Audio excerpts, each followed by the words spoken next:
बाज और चूजों की कहानी। एक गांव में एक किसान रहता था। एक बार उसे कहीं से बाज का एक अंडा मिला।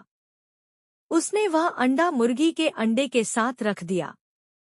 मुर्गी उस अंडे को अन्य अंडों के साथ सेने लगी। कुछ दिनों में मुर्गी के अंडे में से चूजे निकल आए और बाज के अंडे में से बाज का बच्चा चूजों के साथ पलने लगा। वह चूजों के साथ खाता पीता खेलता इधर उधर फुदकता बड़ा होने लगा। चूजों के साथ रहते हुए उसे कभी एहसास ही नहीं हुआ कि वह चूजा नहीं बल्कि बाज है। वह खुद को चूजा ही समझता था और हर काम उन्हीं की तरह करता था। जब उड़ने की बारी आई तो अन्य चूजों की देखा देखी वह भी थोड़ी ही ऊंचाई तक उड़ा और फिर वापस जमीन पर आ गया।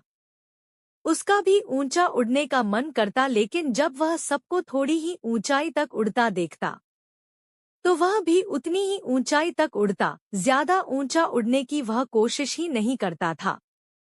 एक दिन उसने ऊंचे आकाश में एक बाज को उड़ते हुए देखा। इतनी ऊंचाई पर उसने किसी पक्षी को पहली बार उड़ते हुए देखा था। उसे बड़ा अचरज हुआ। उसने चूजों से पूछा, वो कौन है भाई जो इतनी ऊंचाई पर उड़ रहा है? चूजे बोले, वो पक्षियों का राजा बाज है। वह आकाश में सबसे ज्यादा ऊंचाई पर उड़ता है। कोई दूसरा पक्षी उसकी बराबरी नहीं कर सकता। यदि मैं भी उसके जैसा उड़ना चाहूं तो? बाज के पूछा। कैसी बात करते हो? मत भूलो तुम एक चूजे हो, चाहे कितनी ही कोशिश कर लो बाज जितना नहीं उड़ पाओगे। इसलिए व्यर्थ में ऊंचा उड़ने के बारे में मत सोचो।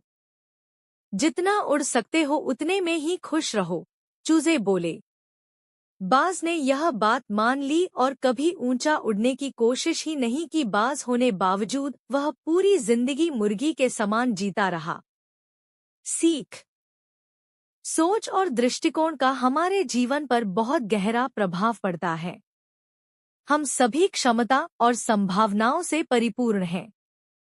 चाहे हम कैसी भी परिस्थिति में क्यों न हो, हमें आवश्यकता है अपनी क्षमता पहचानने की और अपनी सोच तथा दृष्टिकोण को व्यापक बनाने की। हम स्वयं को चूजे समझेंगे तो चूजे ही बनेंगे और बाज समझेंगे तो बाज बनेंगे। खुद को कम न समझे, अपनी क्षमता को सीमित न करे, बाज बने और जीवन में ऊंची उड़ान भरें।